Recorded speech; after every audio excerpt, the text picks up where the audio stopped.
All right, first of all, Maul, I know you put your other phone away and shit. Why did I come out the bathroom and Peeje is playing the new Khia record, which sounded fine? It's not bad. Yo, I asked, who is that? And he was like, yo, that's Khia neck, like my neck and my back. Yeah, it's not bad. She don't sound bad, man. No, it sounds fine, but yeah. Video's a little cheesy, but you know, that's okay. Wait, there's a video? Oh yeah, that's what we was watching the video. Is her neck and her back in there? Her neck and her back are fine. Yeah, her neck and her back are great. But she doesn't sound bad. Listen, I respect any artist coming back to try to make some music, and she had a certified hit, but yeah, she looked great. My neck, my back. Yeah, you know what I mean. Sometimes you just all right. So listen, man. Hold on, how many seconds in are we? All right, we're in enough. She was definitely ahead of the ass eating wave. If we're getting down to it. What do you mean she was ahead of the wave? I feel like it became like okay to publicly say you ate ass. I don't know, maybe like 2012. It was okay to, because even before that, like when I was growing up, especially around West Indian people, eating pussy was like forbidden. That was like bati boy shit, which is still the funniest thing in the world. How is it gay to eat pussy? But yo, we not even 2 minutes in yet, bro. Like, are you okay? Like, no. How many times do I have to tell y'all I'm not okay? I didn't think I had to keep doing this. I'm not okay. But that just sparked a thought in my head that like, she was like kind of the trailblazer for eating ass. Her song was very raunchy. Because even at that point, like eating pussy was a little taboo to tell everybody that Christ. you did that. But are you okay? I was trying to give her like her flowers. We are back, sponsored by Boost Mobile, unlimited talk, text, and data. You was eating crack at that time? 2012? Yeah. No. When did my neck and my back came out in like 2003? 2. Yeah. I was early. I don't think I'm a pioneer. 2001. Pioneer. I had not eaten Nah, pussy. you wasn't even outside yet like that. I had kissed a girl in 2001. Yeah, that's what I'm saying. You was just getting your feet wet. Just jumped off the porch. But like, yo, when 2004 hit, it was going crazy. Couldn't even stop the gun. Yeah, I hear you. Well, actually, no, you could stop me. Never mind. If it was consent, like, I didn't want. No, you could stop me. Today we are here, but Demaris is not with us today. She has a day off. Yes. So it's just the He-Man Women's Hater Club today. It's time to. Yes. That's why we started out with eating ass. We hate women. And He-Man Women Haters Club. Yeah, and sorry to kill all the YouTube conspiracy reaction pages. It's just a day off. But I enjoy that because now we can actually be who we are and just disrespect women the way we want to. You know, talk about them like objects. Yes. Hopefully she's somewhere in a kitchen. Right where she's supposed to be. I don't even think she deserved to work. I think she should just be home sewing and making food. Make my shoes. You know what I mean? Make me some shoes from scratch. Would you rather be a housewife? No. Why not? Because I just wouldn't rather be a housewife. Okay. As opposed to what I do now? Yeah. No. Like if roles were reversed in that way in the world. Without testosterone. Like would you mind just like running around with a bunch of kids and... I wouldn't mind it, but not every day. I don't think I could do that every day. I would get super bored. I get bored with routine, like easily a lot. Yeah. The housewife thing, I mean, you know, being home with the kids, taking care of the kids, you know, your wife might be, you know, sick or whatever. She has to go out of town. You got to stay with the kids. Like, it's cool for a couple of days, but for that to be my everyday, I don't know if I could do that every day. Yeah, I don't know. I mean, but I guess it could be cool if you have some money. Because you could have a nanny while you're a stay-at-home mom. Money fixes everything. Open the Chardonnay money buys convenience. Money buys, you know, just the ability to be able to do other things like that. Of course, that fixes everything. But you still want to have, you know, your time alone with the family and the kids. Like you don't want the nanny every day. You know what I mean? Yeah, my cousin had a live-in nanny at one point, and I thought it was the weirdest thing. And then I had kids, and I was like, I totally get it. Yeah, no, it's a real thing. Nannies are there to help, especially when you have a great nanny, like, you know, that comes and she'll cook breakfast for everybody, and you know, that type of nanny. Like it's convenient. It makes things convenient. Teach your gives you children time about Vibes Cartel. Yeah. You need a good nanny, a cultured nanny. Get a cultured nanny. Don't just get any nanny. Get a nanny with some culture. I worked in Tribeca when I was at Havas.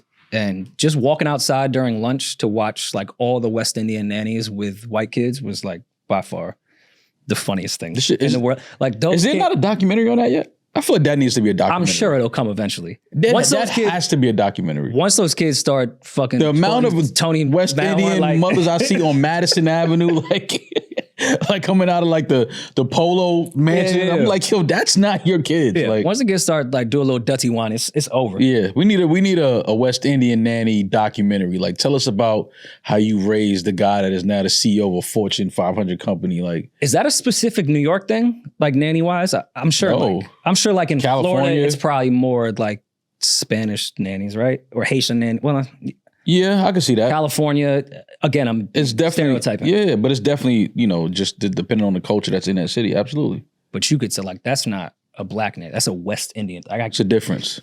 There's a difference. And what do you think like they're giving the child at lunch? Kalaloo. Giving a kid like aki rice on peas. Because there's a difference between rice and peas and rice. That's a fact. People don't know the difference. That is a fact. There's a difference. But even like, I feel like Guyanese curry would be crazy for a child. I think a child could handle like Jamaican curry. Giving a white kid that lives on Madison Avenue on Hudson, like, Guyanese curry for lunch. Like, by the time dad comes back from his murder trial that he's working, like, the kid's in the bathroom, asshole on fire. Just even the aki of like, oh, is this eggs? Nah, that's a fruit. Yeah. There has to be a doc. We need a West Indian nanny doc. Where are all the rich kids from Tribeca? Because I know so many of them have raised so many of these CEOs that are now out here at these companies. Like, we don't talk about that enough. For sure. I mean, even like Succession, which was one of my favorite shows, I kind of wish they added that element into the show. That could have been a whole different storyline. Yeah. That the West Indian nanny was raising all these people's kids. So imagine the things the West Indian nanny has seen, all the secrets she knows. Oh, yeah.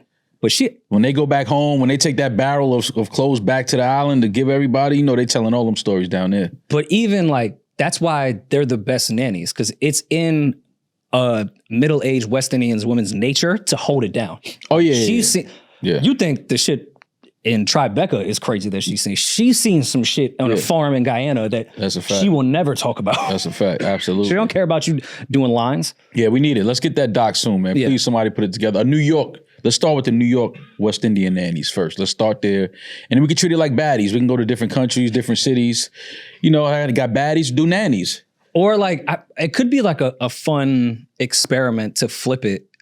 Like if we took a bunch of middle-aged white women and put them in Ghana or Nigeria, and they have to be nannies. Oh no, that's I mean, the amount of wealth that's in Nigeria, like it's the same thing as Tribeca. If you get down to it, absolutely, that could be fucking. Just have a bunch of middle America white women being nannies for Nigerian royalty. Zeus, get on it. We need it. We need a nanny. Natalie Nunn is going to be the one to get that. Maybe not her, but on the network, we need nannies on Zeus. Yeah, we definitely that could be a Tyler Perry movie. That shit came and went. He got money. What? Tyler Perry's case? No, it wasn't the case though, was it? It was just he was being. It wasn't a case. Like, it didn't go to court yet. I think it was just like he was being sued. Yeah, but I mean, one of the biggest directors and film owners of our generation. No, I don't think it went away. We just not talking have those text messages leak, and then nobody talked about it after the day. Well, then after that, he did like I saw him doing a roundtable discussion. It was him, Jeezy, Kirk Franklin. Wait, y'all didn't see that? Y'all didn't see that? Yeah. That was not this year. There's no way. Yeah, it was like Tyler Perry, Young Jeezy, Kirk Franklin. I saw sitting at the table. Simulation. Like, this is like, I'm telling you, it was like a real thing. I don't know what it was, but I saw the clip and I was like, this is an interesting group. And he was talking about his freaky ass text message. Den of Kings is what it's called. Okay. Yeah, Den of Kings. And this happened like recently. Yeah, this is. I think so. Or the clips were recent. When was this posted, Josh? 3 weeks ago. See? Yeah. Listen, man, let's sit around and let's talk about it. Let's talk did they start the show? Accountability. Let's talk about, you know what I'm saying? Look at that. let's learn how to cook.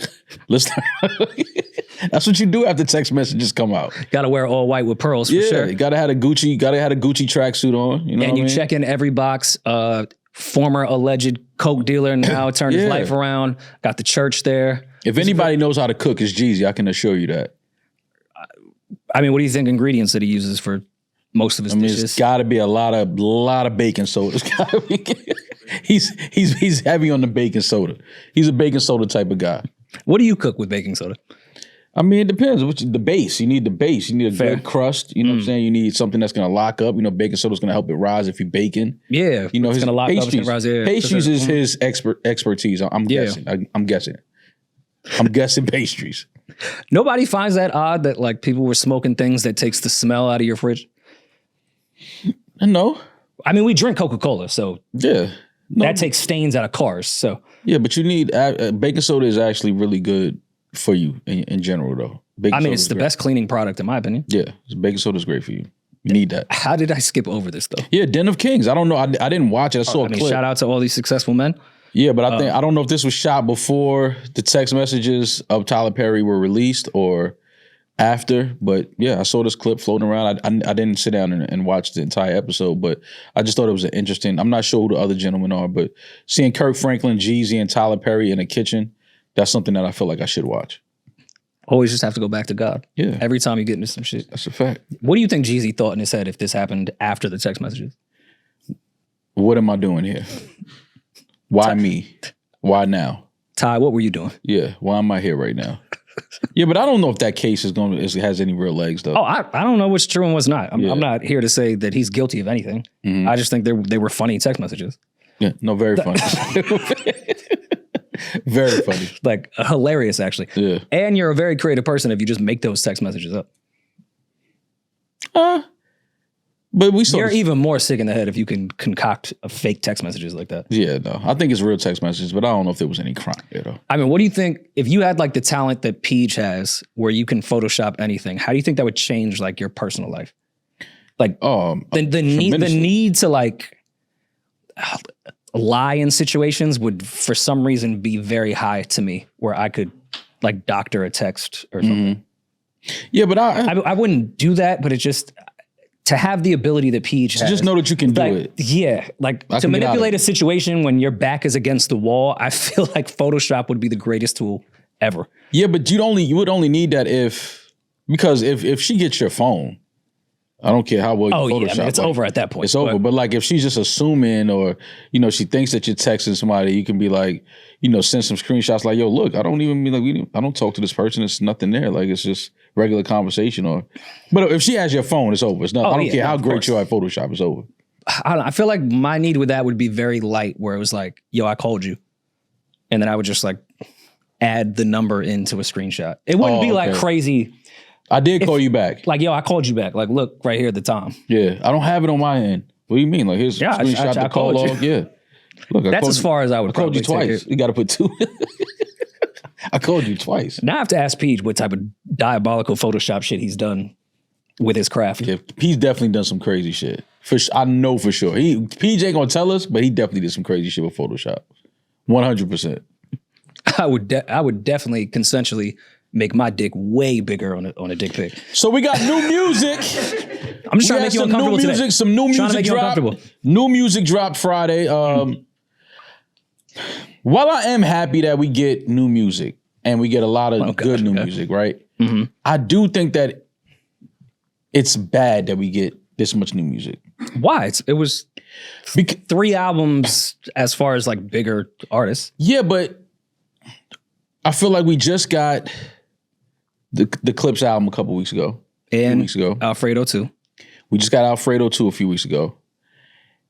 And now we have JID album, we have Gunna's album, we have Bryson Tiller's album, to name a few. I'm sure some other projects drop.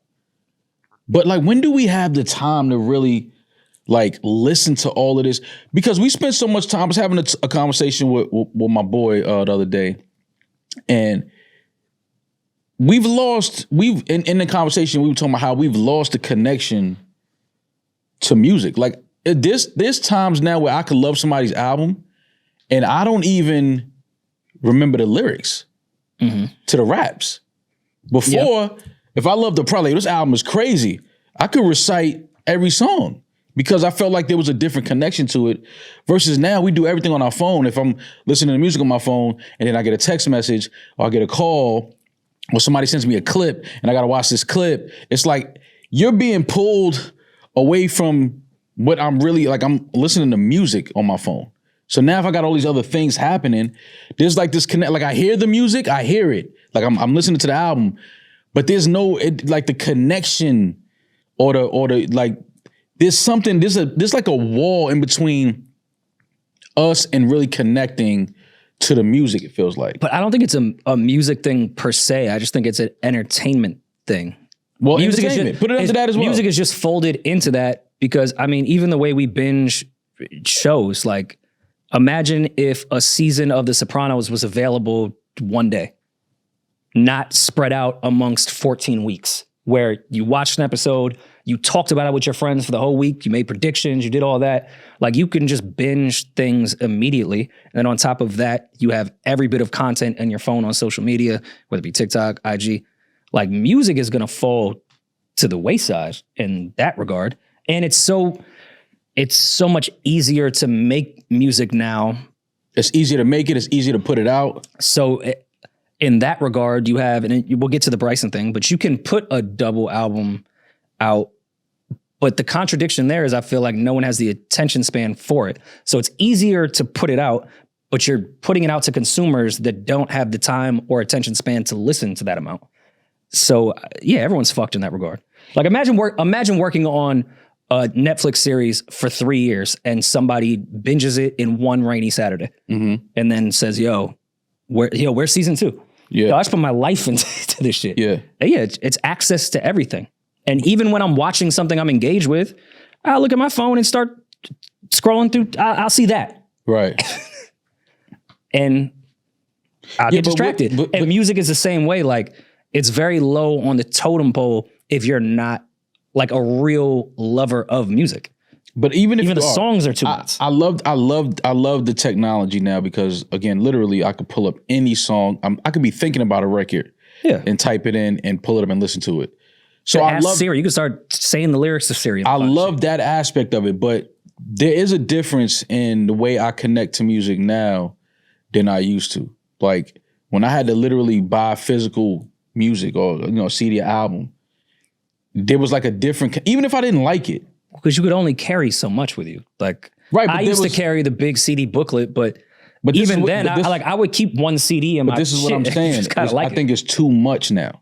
Like I'm still listening to Alfredo too, and now I got JID's album. Now I got, Bryson's album. It's like, bro, I haven't really even, really digested all the bars in Alfredo 2 yet. And now JID is on my phone. Okay, all right. I hear you. And again, I'm not trying to be devil's advocate here. Ironically, on September 11th, when Blueprint and Fab's first album came out, like people used to drop on the same day. Graduation, Curtis, like that would happen often where people would drop on the same day. No, right. But tell me what came out 3 weeks before those albums. Oh, I see. Yeah, I don't know. You get what I'm saying? Like that's the difference. It's like, okay, we get Alfredo 2 weeks ago or a week ago. And then now this week, JID. Next week, Chance the Rapper. It's like if I'm on a phone call having a good conversation with somebody and somebody calls in, I'm like, hold on. How often do I go back to that other call? But that's if it's another good conversation, like my homie calls, I'm like, yo, I'm downtown, yo, it's crazy, yo, it's lit, I just saw so. I forgot I got homie on hold now. So now it's like, when do you have an opportunity to really, or it's a shorter window to connect to the music now, I think. And I mean, I'm not saying this about you whatsoever. I'm just saying the consumer. I feel like a lot of the consumers listen to react as quick as they can rather than live with the music and then move on to the next thing that they can react to. So as an artist, how do you navigate through that? Do you take 2 years to create and then for somebody in 3 hours to be like, yo, this shit trash? Yeah. At that point, that's out of your control. That's where finding the right consumer and the right tribe and the right core fan base matters the most, which will get to JID shit. I don't think he tried to chase anything at all but his core fan base on this project, myself being one. And I think that was the smartest thing ever. Like, I get it. You got to grow and get more fans the best way possible. Shit, we go through it with podcasting too, down to how we title certain YouTube shit. But at the end of the day, it's still the core that's really going to matter and return. And that's the only people you really should feed That's the strategy. That's the only strategy that you could have control of. Feeding your core and your tribe. Along the way, maybe you'll get some more people, but do you think Freddie and Al was sitting there of like, yo, we got to get as many people as possible to go back to listen to Alfredo 1 after listening to this? No. Let's keep our formula and grow our formula. That's what's going to move any type of vinyls, move actual real ticket sales. That's the only thing that matters at this point. If you're in that space. And JID is a big artist. Like, he has an Eminem feature that we were completely wrong about. I feel like we deserve some credit because I think he added it back to the album because of us. Well, no, you came in here with information that you heard or you received from somewhere. It was on an EP. I didn't know it was going to be on the album. No, that was an old Rick Ross move. No, but I ain't gonna lie. Like, that would have been insane if you don't put a He said when all that shit came out that this was not on the album. Oh, he did say that? When he posted the EP shit, correct me if I'm wrong, fans, you can kill me in the DM. When he was tweeting, she was like, yo, I want to put out some shit before my project. Like, this is the EP before the album. Okay. Like, this didn't have a place on my album. Okay. But again, I mean, it's an Eminem feature, so it should stay there. And I wasn't too mad at it in the sequencing. It's not really a song for me. All right, yeah. The Prelux is strictly to get people talking, intrigued, excited about the album. That's all. Yeah, how I interpreted it, which is, obviously I was wrong. I interpreted that along with everyone else that this was like your pre-EP shit. The Prelux is strictly to get people talking, intrigued, excited about the album. Great strategy, but would you not read that? Straight up, there's another M verse coming out. So there's another M verse on the main album. Nope, I got 2 of the best fast rappers of all time. I think he was alluding to himself in there, but I mean, either way, yeah. To close your point in that regard, I think just feeding your core is the only way, because the average consumer is just going to move on and swipe up to the next fucking 15-second reel. No, you can't music, even when they've chopped it down to 2:30 as far as songs go, that's still hard to keep people's attention. Mm-hmm. Like, you have fucking movie studios trying to figure out how can we capture somebody in 10 seconds, and they're putting out films that are 4 hours. Right. Like, we're fucked with a microwave brain. Like, that's just how things go. So it is kind of on you as the consumer to get out of that way. Because yes, I'm more attached to some of the music I grew up on, but I also had a different mind state and was in a different environment at that time and how I even consumed things. Mm-hmm. So as a music lover, as a consumer, sometimes I have to like discipline myself and be like, yo, don't look at your phone, sit and just live with this music. Because I know that's where your heart really is with this shit and like how you feel better and everything. I guess for me it's just different though, because I used to literally, when the album come out, or artist I like drops a project, I burn that project to the ground. Because I need to hear it, I need to live with it, I need to move around with it, just to see if I like it, love it, hate it. Now it's like I'm in the mix of still trying to figure out if I love this project or not. And then now, this week I got another artist that I like, he's dropping his album. I gotta listen to this now. It's like, it seems like I can't listen to everything fairly. But we also got older. Like, you also have to add that factor. Well, then that's another thing. Life happens. I got things to do now. I can't just be listening to music. So all of these things happen, but just the cadence of the way we receive music, though, I think, is just like, it just feels very like, it's almost like a conveyor belt. Mm-hmm. And, I'm seeing a product come down. Oh, I like this. And by the time I'm looking at this, 3 more is going underneath and I'm like, oh shit, like, let me listen to it. It just feels like you're always playing catch up when it comes to your favorite music. But I mean, I'll even say, like, I have not listened to the Gunna album yet, but I'm very... And not because you don't like Gunna. No. You just haven't had the opportunity to hear that. Yeah, with that said, outside of, we have Chance on the podcast this coming week, and I had to listen to that album, plus JID and Bryson Tiller, 3 artists that I really like. Gunna, I like Gunna, don't get me wrong, but I've admitted, like, I'm not going to move my life around for a Gunna album. It would strictly be for the podcast. Yeah. Which to me also feels a little gross, because, like, why should I be the one even reviewing? Like, I feel like that's fucked up to Gunna. Yeah. Like with them, not that we have the biggest media platform, but you know, people do listen to us. Mm-hmm. I'm not the one for this. Like I like a Gunna song every now and then.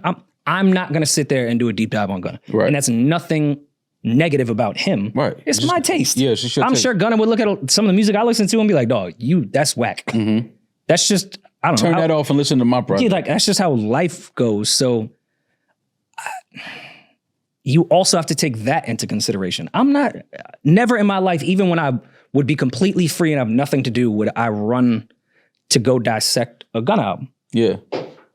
So add that into. And I think a lot of people feel that way with how much music is out there. I love that streaming allows you to not have to sit with the radio and the mainstream shit you're just forced to listen to. When I get in the car, I don't have to listen to what the radio is programming. But you're also going to not listen to other shit because of that. Yeah. Even if Gunna's the biggest shit moving. I can't believe I'm not going to sit there and listen to a Gunna album all the time. Like, I'd be lying if I said that. And listening to radio now, I can't believe I actually used to listen to the radio. Why? I used to record the radio. It's the same 12 songs from 7 artists. Over When was it not that? And over but that's what I'm saying. Now that you realize that now that I have the ability to listen to whatever I want whenever I want, I cannot believe that radio was such a big part of my life at one point. Because when you listen to it now, like sometimes in commute, I'll just listen to the radio. And then like, example, the other day I went out, so I caught an Uber, went downtown, right? When I got out the car, a song was playing. 2 hours later, I got back in the Uber, that same song was playing again. And I was like, bro, this is... So now I'm listening because now I'm gonna say, okay, let me hear what's next. It almost got to a point where I know which song they get ready to play next. So I'm just like, we used to sit down in the crib, like around the radio and listen. Yeah. And it's like, bro, it's the same songs, the same artists. And then I'm thinking like, we know how programming works. We know that they have playlists at the radio and things like that. But my thing is, there's so many other songs and dope artists that you could easily, like, we don't have to listen to this song 3 times in the hour. Like, there's 2 other artists you could have put in that spot and played their new record. I mean, I hear you, but yes, this was programming working. But like, I remember taking the boombox to go play ball and just waiting for Country Grammar to play. Like, just waiting for it. And yeah, it would play once an hour, but that was like a moment at that time. That's why it resonated more. Because we only had access to that. Had I had the ability to just listen, before the album came out, had I had the ability to just listen to Country Grammar every 5 minutes, I probably would have moved the fuck on. The fact that we sat around the radio waiting for that song, even if it played every hour, like it made it resonate more. So that like, speaks like to... even like when we would TRL 106 in Park, like TRL waiting for DMX Party Up video. Like run home so you could watch that again. If YouTube was really a thing, it wouldn't have been a moment with me and my friends of like, yo, what number you think? Yo, that part in this, yo, I caught another thing in the video. Because you could only maybe see it once a day. You can't rewind it. This is before we had TiVo. Yeah. And even when we used to record the radio on tapes, because I'm really not that young, we would do that as well. Like, all right, if we want to listen to this again, let's do a push tape, like literally record the radio. That was a thing that made it a moment for a record. Outside of it just resonating sonically, that was like a moment with your friends. So like who knows the lyrics? Like that was so a to the thing. point, too much access kind of killed that. Like having the ability, the ability to... You shouldn't have that much control. access to art at any time. It's a catch-22. Like I really see both sides of how great that is because I love the ability to do that. Especially when I got an iPod, I thought it was the greatest thing ever. Yeah. And it definitely changed my music discovery and my music taste. But it did definitely take away from the moments you have with music. Like the JID and Offset record, which is fire. Body to the floor shit. Like if that was in radio time, that would probably be a joint that would live with me forever.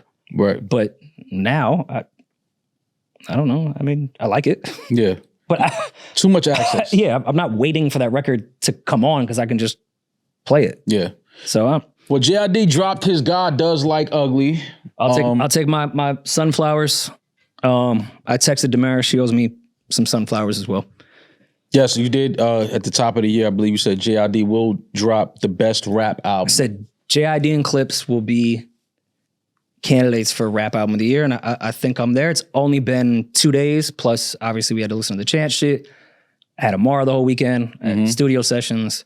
But off the few listens I had of the JID shit, I mean, I feel like personally he's setting himself up to be the next generation person. But I don't know if that even exists anymore. That there's going to be a new big three. But JID, I don't see it. I don't know if that's even going to be a thing. Not to JID's credit or discredit, but this is easily up there with the Clips.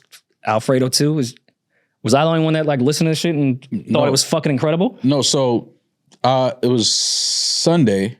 I was on the phone with Nick Grant, and he asked me, he said, yo, you heard JID album yet? And I said, oh shit, I'm still listening to Alfredo too, and Clips, I forgot JID dropped Friday. So I said, I'm listening to it today. So I'm like, what you think? Nick yo, there's some joints on there. He definitely, he got some shit on there. There's definitely some joints that I think you're gonna like. So I said, all right, let me check it out. So all day Sunday, I'm moving around, so I'm playing the album. And again, when I'm listening to music, it's literally the music I hear first. I don't even know what you're saying. I'm just trying to hear the sound that you went after, what you did with the music. So then now I'm getting to the lyrics and the flows, and I'm like, damn, this feels like an album that would have came out in the 90s. Yep. It has that energy, it has that attention to, details when it comes to bars and how you write and construct songs. And, JID is one of those rappers that understands his voice as an instrument, the way he uses inflections in his voice and his tone, his cadence, his flows on a lot of the records. He does interesting little things with his voice that he does with the music. And I thought that this album was incredible. I listened to it, some joints. I think the G's record to me is one of the better records I've heard from JID in his discography ever. Yeah. That's one of my favorite JID songs I think ever. I'm terrible with titles, but I specifically looked at that because when I heard it, I remember when I was listening to it the first time and I'm listening to the music and I'm listening, I'm like, damn, what is that? So I went and looked. I had to see what the name of that particular song was. And I played that 3 times and I'm listening to what he's saying. And the way he ended the album on For Keeps, I think is the name of that one. Yep, For Keeps, yep. For Keeps, he really got in his, soul, loop the soul sample. Let me just get my shit off. You could obviously hear, the Andre 3000 influence, the Outkast influence. You could hear. It's not even just the that. Dungeon Family. It's Dungeon Family, Goody Mob, even from Earth Gang. CeeLo. That whole crew, the new version of East Atlanta, post Gucci, between Black, JID, Earth Gang, Reba, all of them doesn't get talked about enough, even though they all aren't in the same. I mean, obviously JID and Earth Gang are Dreamville and LBR and Black, but they all grew up together. That doesn't get talked about enough of carrying on and elevating a sound in Atlanta. Because to me, that shit is Goody Mob on steroids in 2025 with what Earth Gang and JID did with this production. I should have looked at the credits.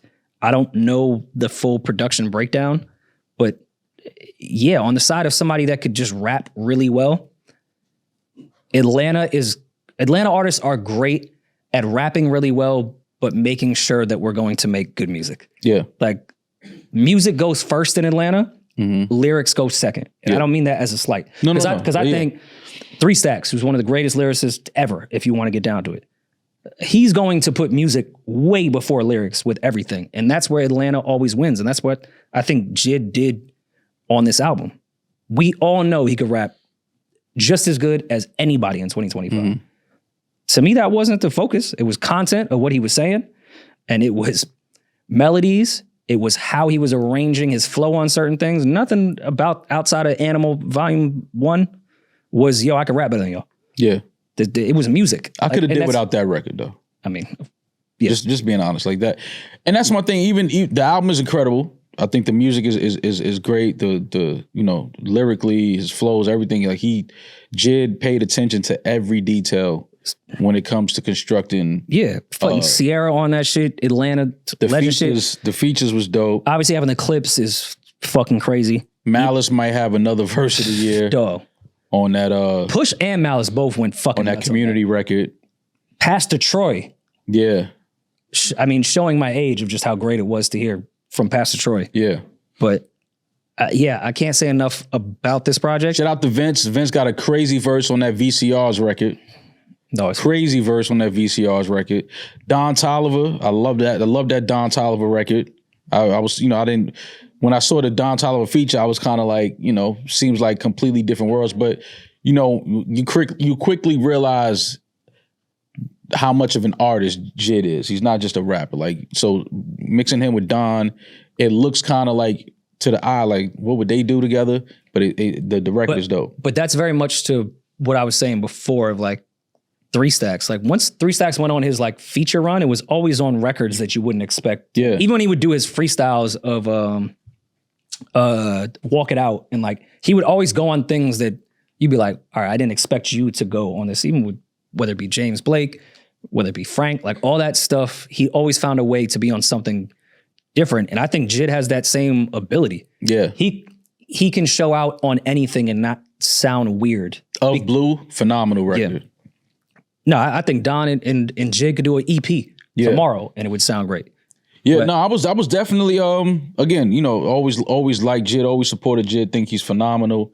But you know, you kind of get scared when it comes to your favorites putting out a project because you're like, oh, I hope he wasn't, you know, influenced by certain pressures to make this type of sound and this, that. It's good to know that JID is going to be JID. Like, he looks like he's sticking to what he wants to do, how he wants to sound, how he wants to, you know, be perceived. So it's always dope when your favorite rappers go about it that way and approach it, like you said, stick to their core. Yeah, and I think that speaks to the system that he's in. I think he was talking to B-Dot. I forgot who he was talking to when I saw the clip. But just that Dreamville system of they're not going to give you any of that pressure whatsoever. Yeah. Cole talked for years of when he was in that first Rock Nation system where it was radio record, let's get you more Stargate, and like, you have to have that. And they were like, no, we could do this another way. Let me show you another way to get to that A-list rapper shit, which Cole did. So JID is in a system where they're going to let him do what he wants to do. Yeah. And I think that speaks to Dreamville and why the music sounds so good. Because if they were over JID's shoulder trying to make something happen, I don't think we'd get a good project. I also don't think you get like a Shea Butter Baby. I think the system that Eve and Cole have with their artists is the best way. Now, Ari doesn't seem to be too happy with it though. Well, she left Dreamville. Yeah, exactly.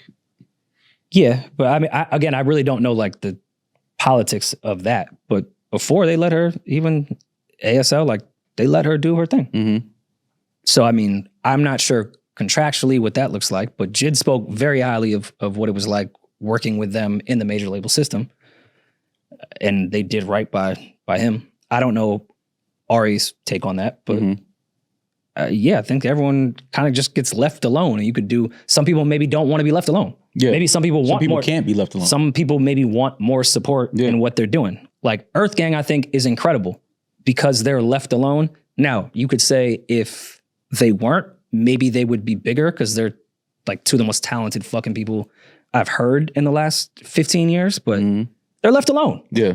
So if you want to be left alone and make your music and make your money, great system.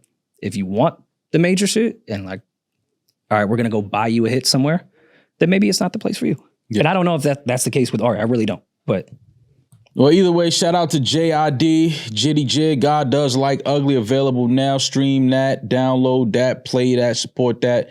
Phenomenal raps, great music. West Side Gun popping the album off within the first 2 seconds. I was like, wait, did I click the right album? Yeah, man. No, I really, really like this project. I'm looking forward to living with it a little longer, even though fucking next week Drake might decide to drop and then now I can't listen to shit. Or Kendrick might put something like what the fuck, man? I'm just digesting God Does Like Ugly and here come you niggas with more raps. But no, this is a great project. Definitely enjoyed it. And shout out to JID for a phenomenal album. Bryson Tiller, The Vices, disc 2 came out before disc 1. Yes. I'm really interested why he went about it that way. Double disc or why disc 2 before disc 1? Not the I mean, the double disc, whatever. It's the streaming era. I get it. But why lead with disc 2? Why wouldn't that be disc 1? Well, maybe it'll flow better once both are out and it'll make more sense. But I don't know. Give me the beginning in the beginning. The beginning of the beginning. Yeah, like we gave this a 1 over listen. So I want to make that very clear that this may not be a very fair review based off the schedule that we have had with the time we're hearing this. We can revisit it though. We can give it a couple more days. No, I'm gonna be honest in how I feel now. I feel like Bryson Tiller owned a sound. He got a lot of kids out here. His DNA is all over R&B.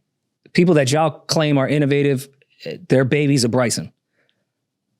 Him chasing the sexy drill sound on 3 or 4 of these records was very disappointing to somebody I feel is an innovator in the R&B space.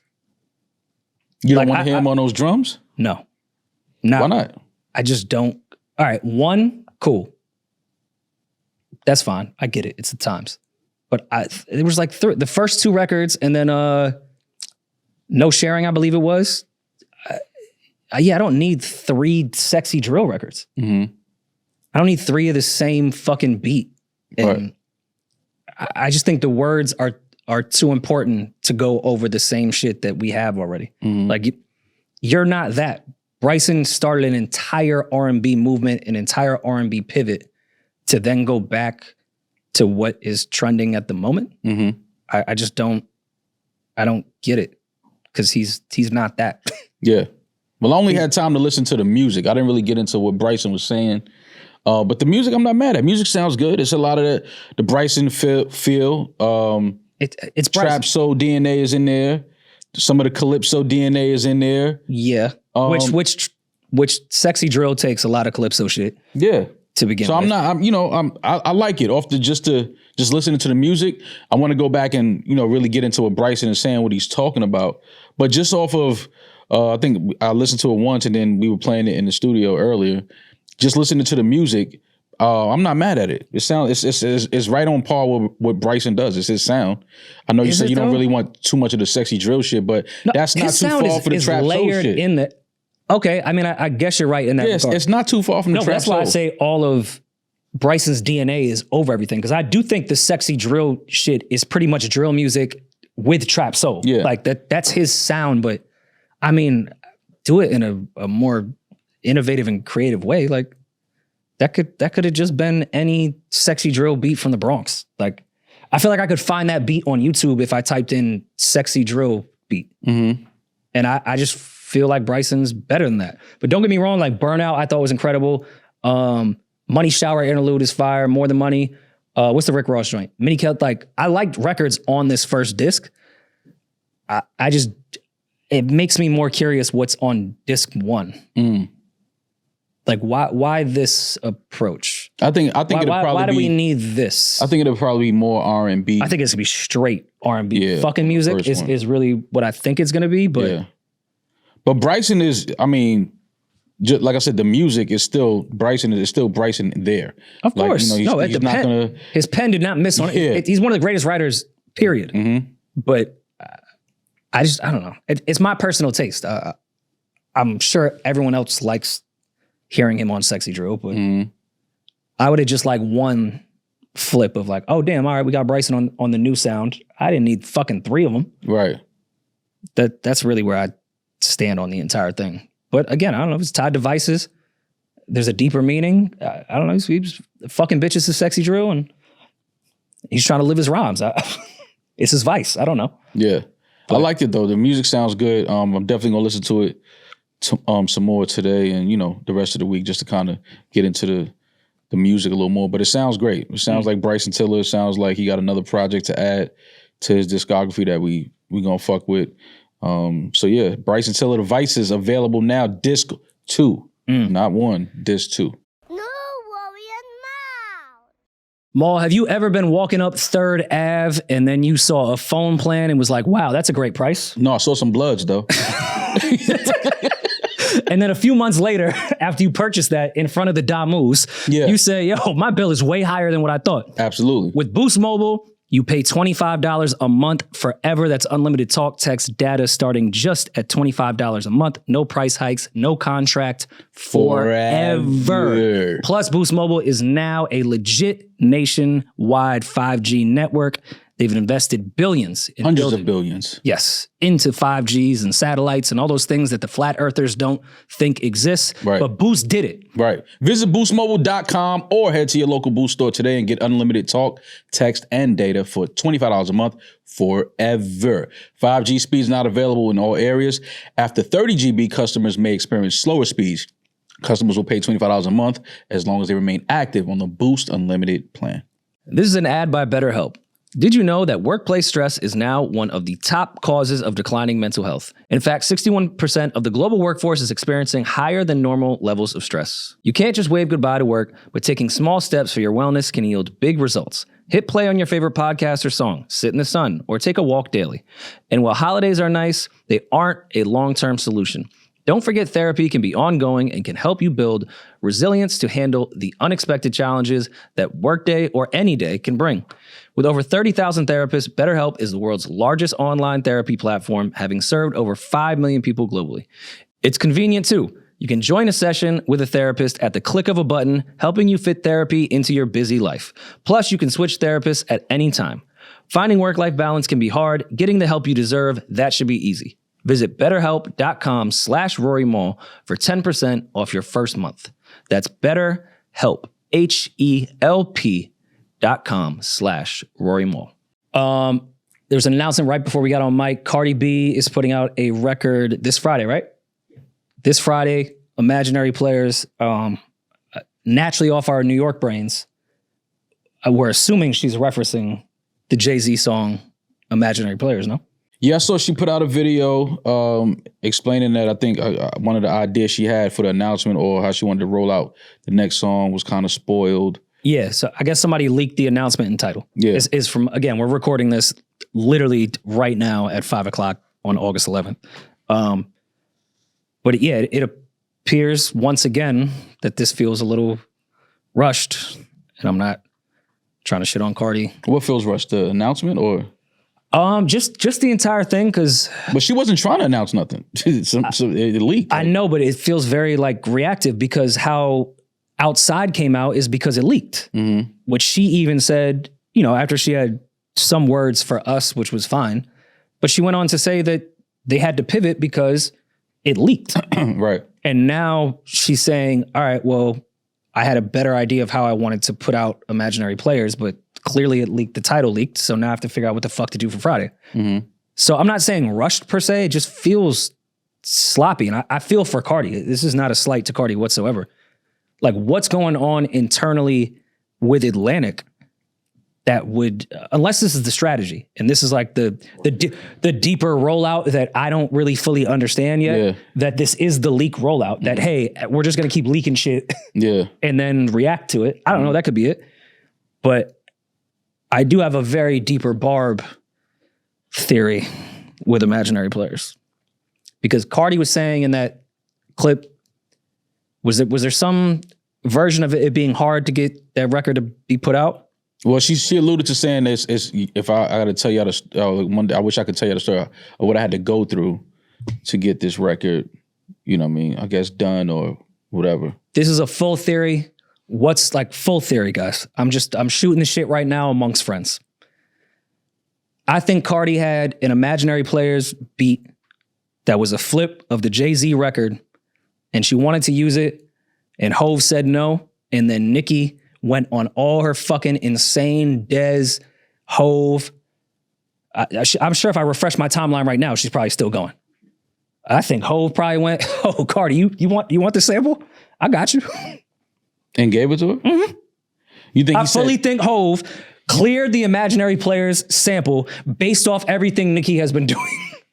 Nah. I fully believe that. Get the fuck There's out no of way. here, man. And listen, I could be. Nah, man. Peeje, make sure you put this in the cut of the IG clip. I can be wrong. Dog, we're going with the information we have and we're shooting the shit. No. But because I'm a 35-year-old New Yorker, I think Imaginary Players and I think the Jay-Z song and I think Cardi B from the Bronx, if she had that title, would flip that beat. And that's why she titled it that. And if there's a whole long story of how it got cleared and then all of a sudden it got cleared, everything Nicki has been doing with Dez and Hove and Roc Nation and the enemy that Cardi B is to Nicki Minaj, I can see them going, yo, take that fucking beat. Yeah, but no. I get what you're saying. I get how you put that together, but I don't think Jay is that invested or I didn't say he had to be invested. Or he doesn't I think care. Hov would He's be in not there. gonna- He has so many other. I'm sure he was on a yacht Now, with, does he know- his kids and went, ha, yeah, you could do that. Does he and know- then moved on with the rest of his fucking life. Does he know that Nicki is currently like, going on her campaign? Come on. Absolutely. Yes, But I don't think he said, you know what? That sample I told Cardi no to 6 months ago, no, get it done. I'm not saying that he said no to the sample. I think it was maybe on the back burner as it wasn't very much of a priority. And maybe the record for Cardi wasn't that much of a priority. There's been a million songs that people do that have samples that you don't get around to clearing until you could have a song for 3 years and a week before you go, yo, I want to put this out.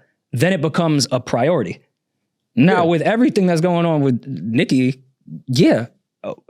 what a stat for Cardi to now rap on a flip of Imaginary Players. Like, what if she really starts that whole shit out? It was like, yo, I was drinking Casamigos. We all thought it was vodka.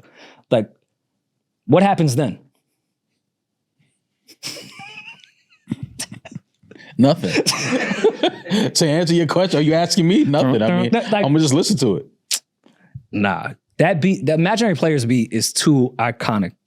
Like, if that comes in and Cardi talking her shit, because that's what she said in the video, she flexing, getting her shit off. Yeah. Imaginary Players, what is the theme of that record? You know what's gonna be funny? This song's gonna come out and it's gonna have nothing to do with what the fuck Rory's talking I'm about. sure.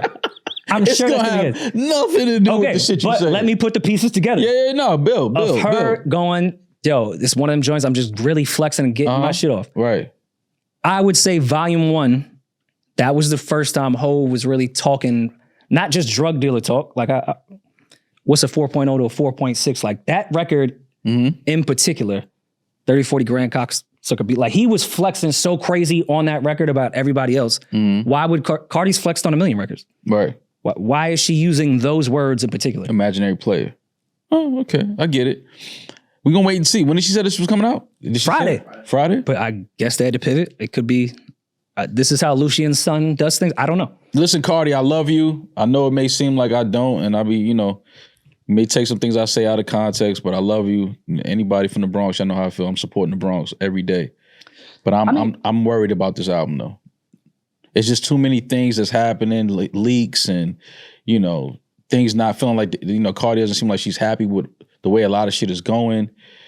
Some of the executives up there that were there that had a big part in her success on the first album are no longer there. It's a lot that it seems like Cardi is behind the 8 ball on a lot of this shit. Announcements of songs leaking and she don't want it to leak. And I'm worried, man. I'm worried because Cardi she's a priority. She's a priority artist in any building she walks in.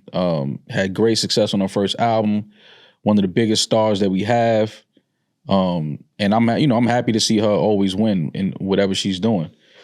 But just talking about the music and, because that's all the other shit is, I'm always focused on the music. What does the music sound like? Well, back I'm a little scared. Back to, and again, super respect to Cardi, even after she did her Twitter spaces discussing our reaction to Outside, I feel for her again, because now Friday she has to put a record out and it doesn't have a visual.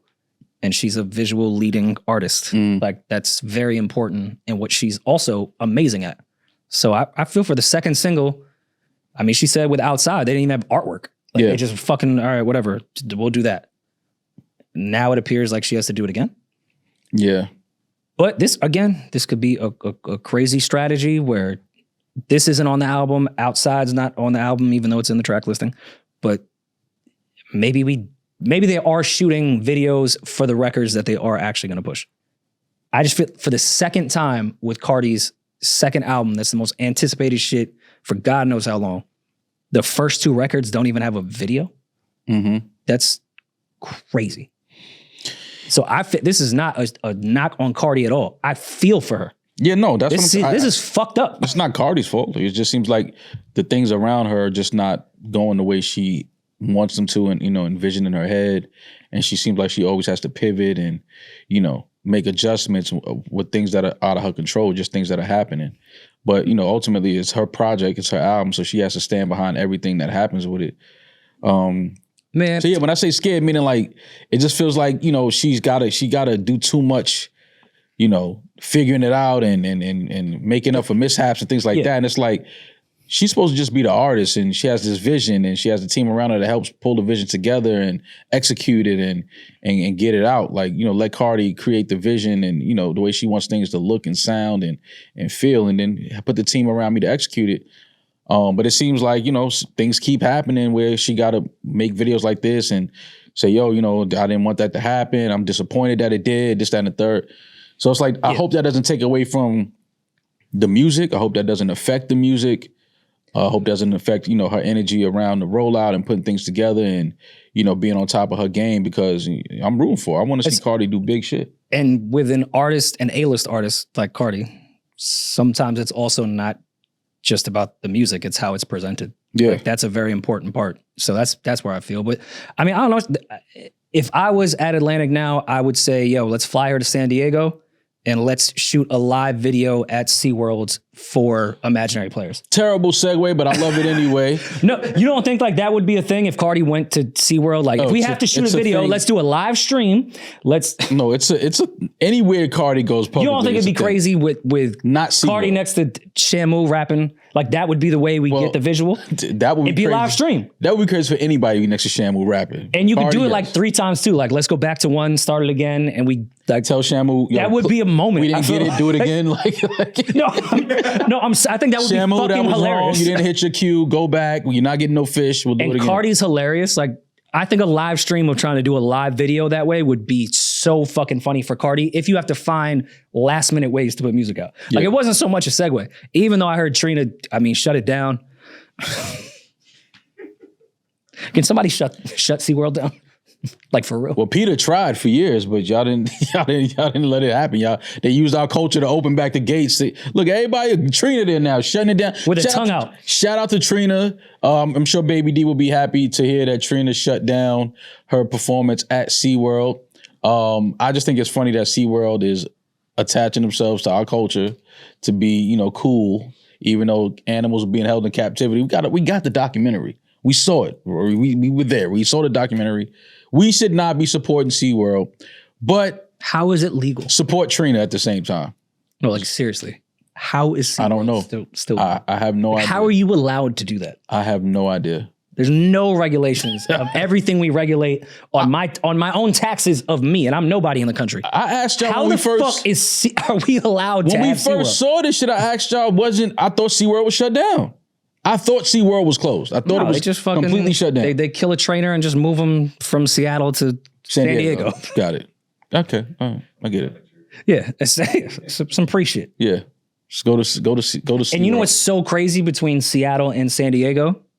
There's a whole Pacific Ocean right there. Yeah, just let them go. Just let them go home, man. They're both on the Pacific. That's where they got them. That's where they caught them at. Like, just let them go home, man. But shout out to Trina. I mean, it's shit. She doing what she was paid to do. Show up, show out, and put on a great show. And, that's what she did.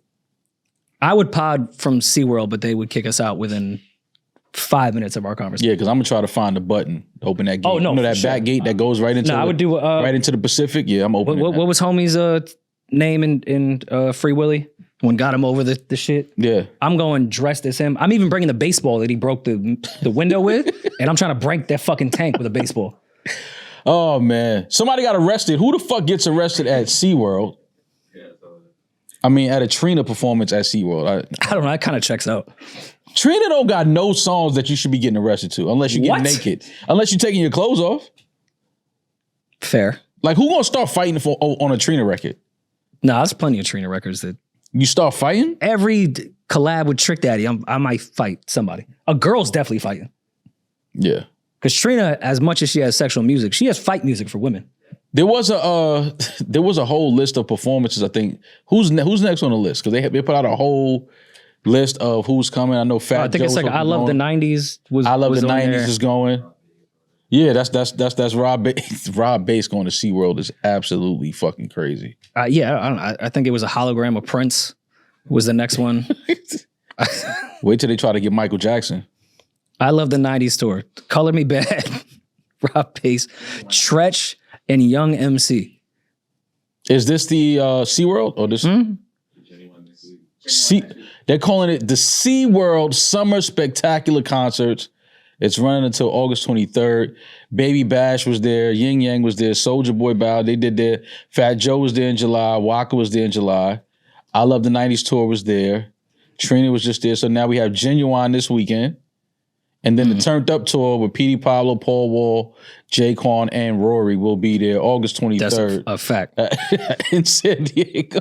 Would you because this is the episode I want to make you feel uncomfortable. Would you go on a cruise with me? No.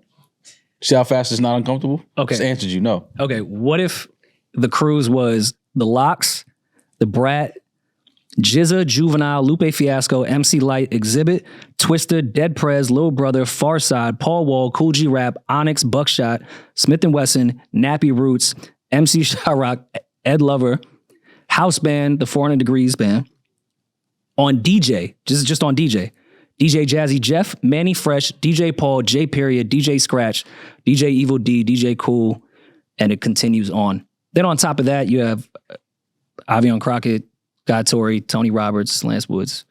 Would you go on that cruise with me?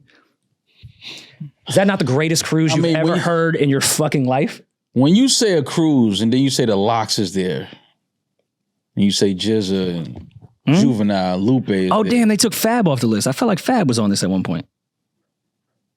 Dead Prez. Miami to the Bahamas with Dead Prez. Like, imagine Dead Prez just screaming White Devil by the hot tub in the Bahamas. That's a bucket list thing for me. So this has been sold out for the entire year, and I've went through every publication and rapper on here to see if I could get a cabin. I'm trying. It's the Rock the Bells. If people don't know, Rock the Bells. Like, I mean, the biggest innovators in the hip hop festival space by far. Shout out to Rock the Bells. You've changed all of hip hop with what you did. I've reached out to everyone. I will pay whatever the fuck I need to for a cabin. I'm not looking for a free ticket. I will pay. This would be the funnest trip. I'm not saying there'll be hoes there. I just want to see Exhibit at the buffet. To see the Lox performing on a cruise ship. Like, imagine chilling with Kiss for 4 days just from Miami to the Bahamas. I was just with Kiss. We was at the bar. We was just getting a pina colada together, and now he's on stage in 10 minutes. Like, look at the DJ. This is one of the craziest ideas. This would be nerd hip hop Firefest, and it's actually going to happen. Yeah, this that's crazy. This is Kai University on the water. For me. Yeah, for me.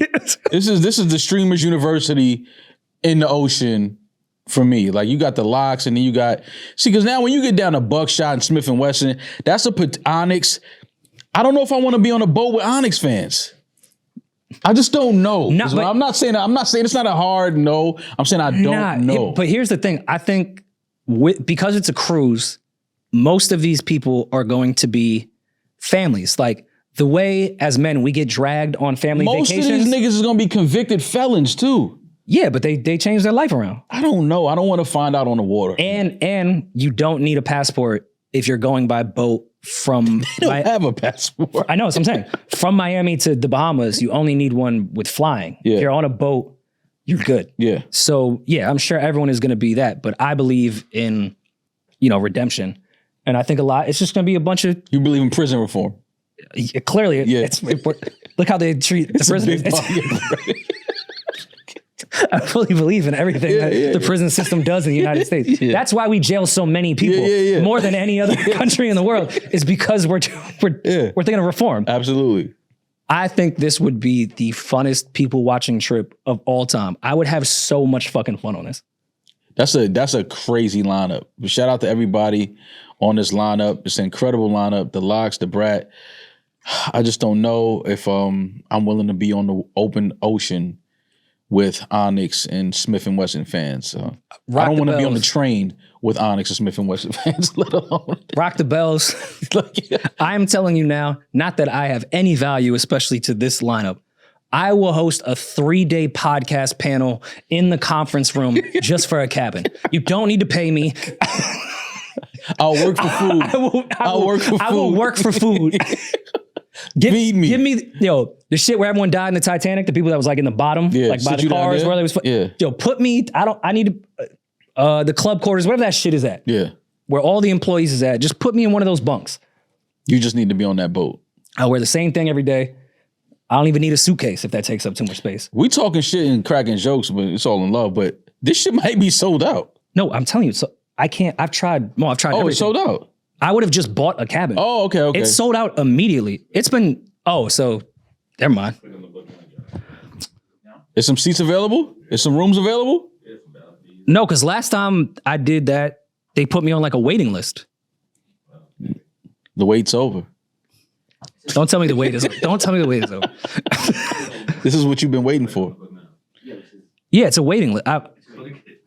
This ship is full, but we may have room for you. Yeah, no, this is sold out though.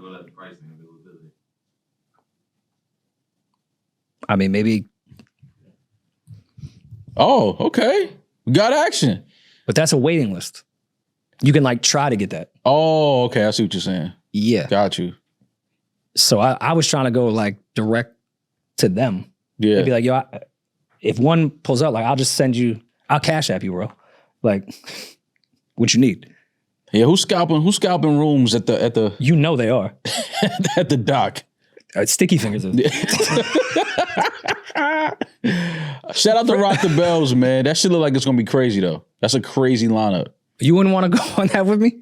I just don't know about being on a ship. Like it's Miami to Bahamas. It's 3 days. It ain't that much. And then you get to kick it in the Bahamas. Like, are they performing on the ship or like when they dock in the Bahamas? Oh, that I actually don't know. I thought for the most part it was on the ship. I'm sure it's spread out. I'm sure probably like a lot of the DJ shit might be on the boat. Yeah. But like imagine just being on a cruise and you could just see Jazzy Jeff spin. Go upstairs and watch the Locks perform. Yeah. Oh yeah, it's on the cruise there. That's one of like, I'll go with the shit cruise or whatever all the documentaries are now on Netflix of how every cruise ship, people are missing. I mean, they're going to have to change the name now to Rock the Boat, no? Nah, I still rock the boat.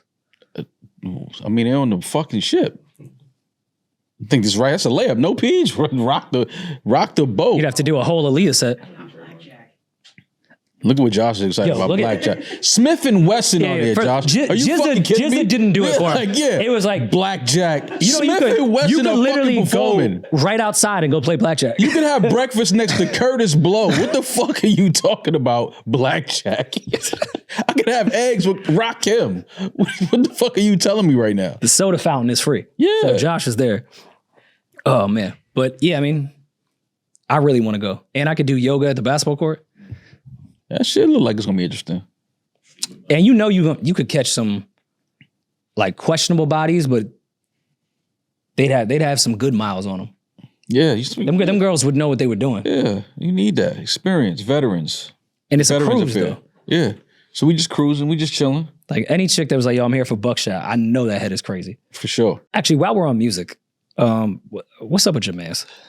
My man, who? It's gonna come across as hate, and I promise it's really not hate whatsoever. Why is Adin Ross the Iceman rollout? Is Adin Ross the Iceman rollout? I mean, obviously they've been on stream together because of the Steak relationship and everything that they've been doing, but he had mentioned that Drake had sent him Iceman already, and he was like, yeah, shit, cool. And I could even see it in Drake's face of like, yo, I sent you the album and with the platform you have, that's your reaction. Like, Yeah, but that's that's not fucking. but that's not a rollout though. Oh, you said that he's the rollout. No, I'm just saying. Well, yes, it is. It is part of the rollout. Let's call it for what it is. Of course, it is. His relationship with Adin, whether it be genuine or because of common business interests, Adin is a big part of anytime Drake speaks, and I just feel like that's cool when you're doing the streaming and gambling thing, because I'm never going to take away from the base that Adin has. Mm-hmm. I'm well aware of his platform. Mm-hmm. But when it comes to music, at a time when your music is probably under the biggest microscope it's ever been under since 2008, yeah, Adin is the one that you want to talk music with? Like, he's not even Adin for hip hop? Like, what are we talking about? Yeah, like, this is the person that you want to go on stream with. Even I came on here and said that Kai should be number one on that hip hop list, but when it comes down to it, I don't think Kai. I think Kai is a streamer before he's a music person, which is fine. I'm not saying you have to be that whatsoever, but at least like Kai or somebody would have been better to send music to for a reaction, and that would go out to the public. This guy? I don't think. What do you think that like the first song he ever heard was in his life? Like, and I'm not saying you had to be somewhere like age. I'm just saying I don't even think he like listens to music. I don't think that Drake anticipated he would mention anything about hearing the album. I don't think that was a part of the plan at all. I think Drake looked like he was actually surprised he even said it. Was like, I think he was sick about it. He played it off well, but so this is what I'm saying. So when you say it's the rollout, like, I don't think Drake was anticipating Adin saying anything about the new music, like, at all. I think Adin caught him by surprise by just saying that. Like, I don't think that was part of a plan or a rollout at all. I mean, him and Adin obviously have a relationship. Yeah, of course. And Drake, trusts him with his music. So he let him hear some of the music. And Adin just said it. I mean, I also want to make it clear, I'm not saying Drake being a global superstar, I don't think that the live and die opinion is off like nerdy hip hop people like me whatsoever. I think the Adin community is a huge part of his fan base to begin with. He's a global superstar. People that are just casual music fans, you need their opinion as well. But I don't know. I just think with everything going on, I would have texted him like, I'm never sending you a fucking untitled link again. How you know that's not what he texting him right there? It definitely could be. It definitely could be. You're fried. Dude, like things are already on edge no matter what. And the only person that has publicly said that they heard the music, he was like, yeah, no, shit cool. And you not even like that. Like, nobody looks to Adin for fucking that's why I don't music think, opinions. That's why I don't think it matters what he said. I don't think that.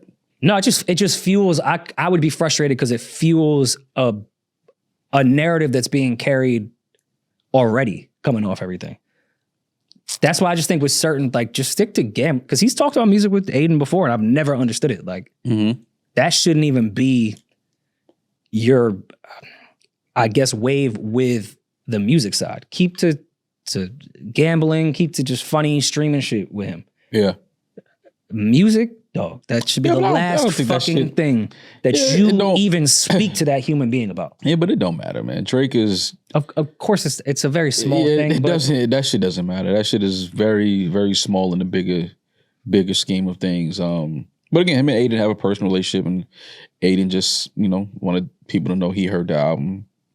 For whatever reason. I don't know why he would say that. Like, it is what it is. But I don't think there's anything wrong with that. I don't think that does anything negative for the rollout. I don't think it does anything negative for the way people are going to receive the music. Once they have the music, which is what they seem to do with any Drake album over the years, is they'll love it.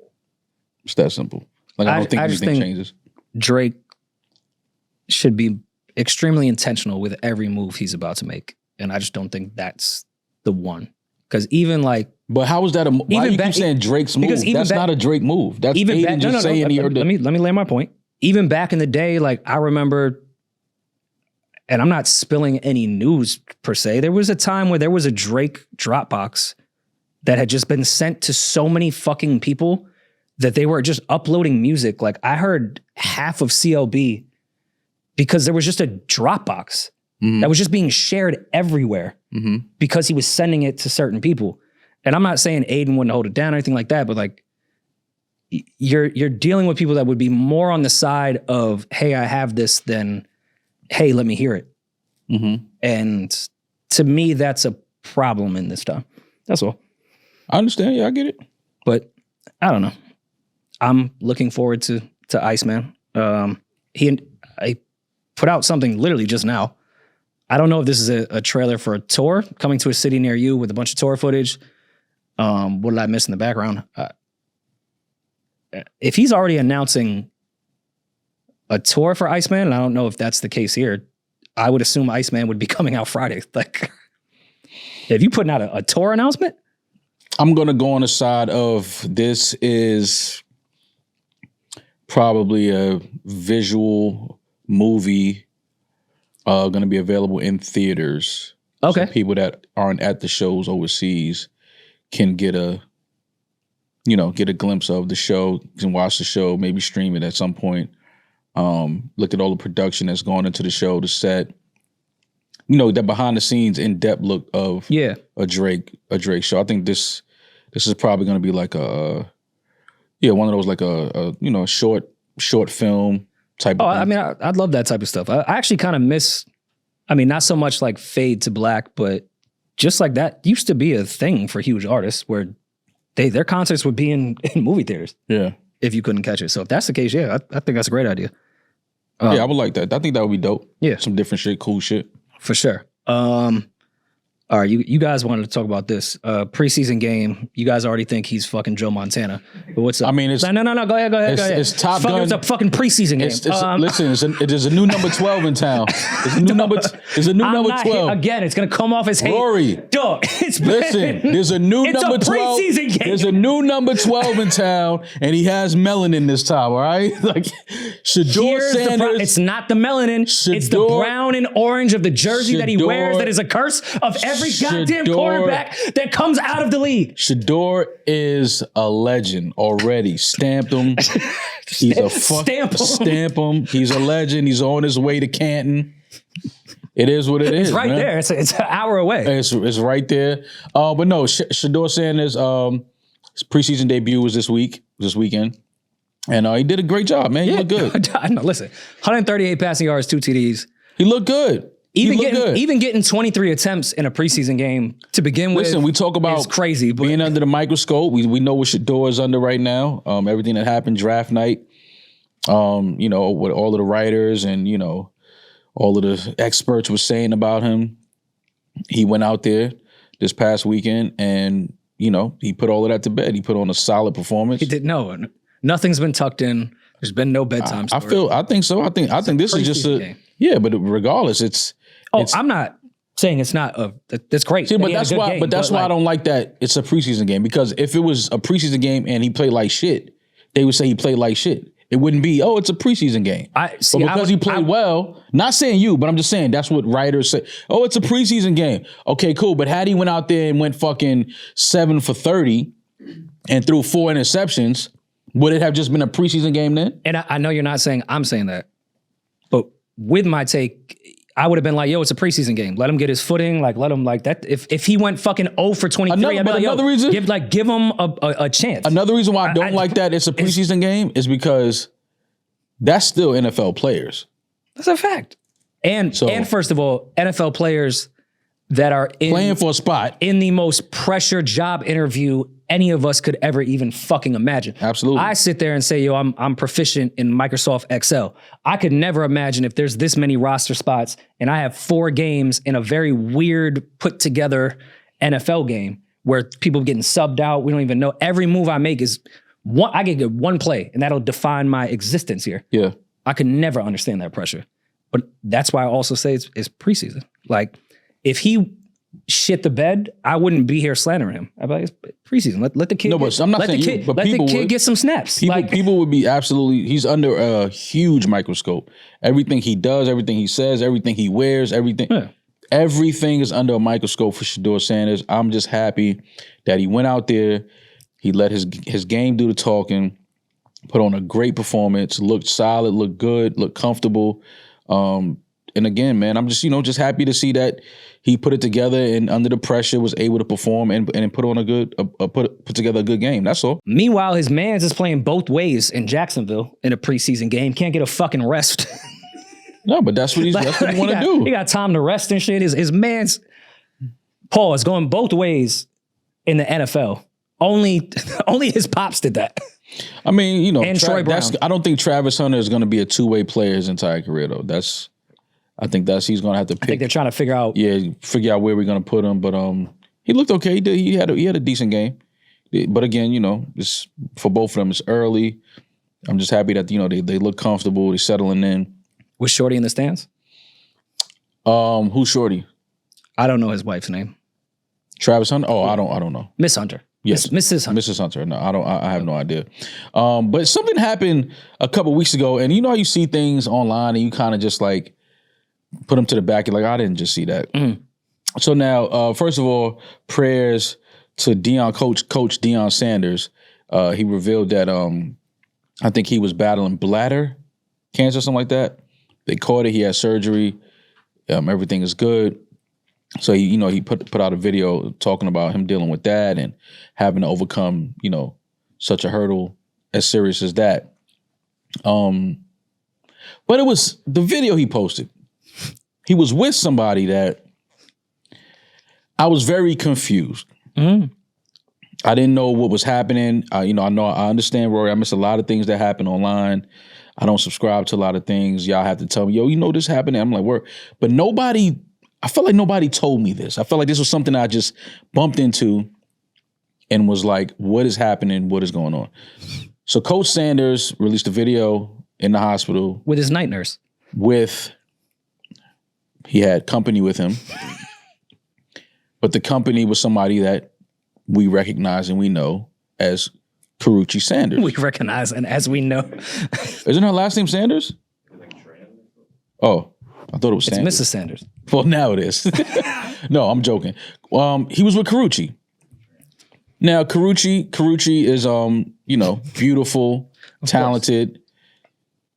I just never thought I would see Karrueche and Coach Deion Sanders.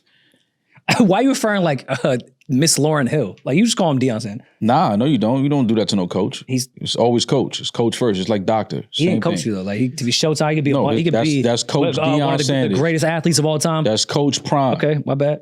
He was in. I didn't know you were such a Colorado fan. He was in a hospital room with Karrueche, and I felt like that didn't get the attention that I was so confused by that. I was like.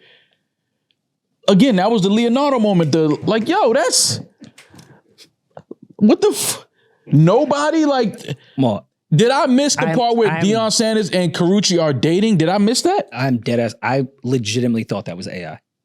I was like, all right, they're getting very tricky with this shit. Okay, so Complex posted. I guess somebody asked him about Karrueche, and they're saying he cut the interview short, citing a bad connection. After rumors surfaced and a video showed Tran emotional in a hospital after Coach Sanders' cancer diagnosis. Yeah, I'm just, what is happening? What is going on, man? Where did they meet? How did this relationship start? It would make, now if Shedeur walked out the tunnel and was with Karrueche, makes all the sense. Get it. Shedeur, young, do your thing. Cool. But Pops, Coach, Prime, and Karrueche, we know now, I know better than most because I'm a little older than y'all. Deion, he's that guy. Prime is that dude. He's one of the greatest athletes, one of the biggest personalities in sports, biggest sports figures we've ever seen. And somehow I'm still not familiar with his game. Karrueche? Dog. Prime, this is better than when them Diamond Turfs dropped. When the Diamond Turfs dropped, we went crazy in the hood with the Diamond Turfs. The Karrueche rollout, Coach Prime and Karrueche rollout beats Pumps and the Bumps, the Deion Sanders, MC Hammer, all of that shit is to the back burner when it comes to finding out Coach Sanders and Karrueche are dating? And that's what a question mark, because I don't even know. Well, like, what if happy birthday to Coach. Just passed August 9th. Happy birthday, Coach 58 Prime. years old. Karrueche, which I appreciate that she doesn't lie about her age. She looks incredible. 37. And beautiful. Beautiful. Incredible. I'm just saying, I thought 21 years is like, I don't know. I thought I knew all about Coach Prime's game. I thought I was seeing them all. His greatest plays, his greatest highlights, his greatest interceptions. We know he got hands. Here's my thing. I just didn't know his game. I didn't know. Here's my thing. I just don't know how I'd feel. This went back to the Bill Belichick conversation we were having, even though that's drastically different than this one. This is 21 years. This makes the Belichick shit look like Christian. But if you're somebody's pops, like, no, I'm not meeting your boyfriend that's the same age as me. Okay. Okay. Yeah, like, that's never gonna happen. Listen. If Amara at 37 years old got a boyfriend and he was like, yo, I used to listen to the pod every day with you. Like, no, get the fuck away from me and get the fuck away from my daughter. Yeah. That's a grown woman. That's a grown woman with her own income. She can do whatever the fuck she wants. I'm not here to shit on Karrueche. I'm only speaking from a very small father perspective of 2.5 years where I would just be like, dude, get out of my fucking house. Yeah, I get it. I just thought it was weird. I don't care if you're Deion Sanders. None of us have ever spoken about that. I haven't seen anybody speak about it. I don't know if people even care to speak. I just thought that was one of the most random things that I had seen. You talk about keeping a relationship private. We had no idea. And the way you even announce it of just crying at it, like, wait, hold on. We need to see y'all hold hands first. Bro, I'm watching the video with Coach. Like, you look like you in his will. I'm watching the video with Coach talking about overcoming. I'm like, damn, Deion, he just had to get I think like 5 or 6 of his toes amputated a couple years ago. So it's like, damn, like he just got over that. And it's like to find out that he just had to beat bladder cancer. Yeah. So I'm like, damn. And then to see him talking like he like, yo, you know what I mean? Y'all don't know how, things we be fighting, try to keep it private with the family. Emotional shit. I'm like, damn, like to see, this is Deion Sanders, bro. This is one of your childhood heroes. I'm like. Him having bladder cancer already was like, damn. And then. But then it pans to Karrueche crying in the hospital. I'm like, bro, what the fuck is going on out here? Like, I know I miss shit. I don't subscribe to a lot of shit. I don't see shit when half of the world sees it. I catch that shit very late. I don't know if anybody knew about this outside of his family. I don't know if anybody knew about Karrueche and Deion. Forget dating. I don't even think people knew Karrueche and Deion knew each other. Had each other's phone number. So to see her in the hospital room, emotional with him, it's like, bro, what the fuck what is happening out here? God willing, I'm alive when I'm 60 and you're alive when you're 70. And I hit the group chat. Josh still there, Peeje still there, Demaris still there. We getting ready to record. And I say, yo, I just saw a video of Amara with Lamar Jackson in the hospital. Oh, what are y'all saying to me? Again, I'm not here to judge. Yeah. Yeah, that's wild. Like, yo, we just... That's wild. When you put it like that... That's not insane to you? Yeah, that's wild. Putting it like that is crazy. Like, I don't even know. That's how I viewed that whole thing. I was like, I think my first question was, where the fuck did she meet Lamar Jackson at? Like, where was she? How the fuck? If it was a quarterback that was playing when she's 30 years old, I'd be like, all right, I get it. I'm sure social media, somehow somebody met somebody, some party, some.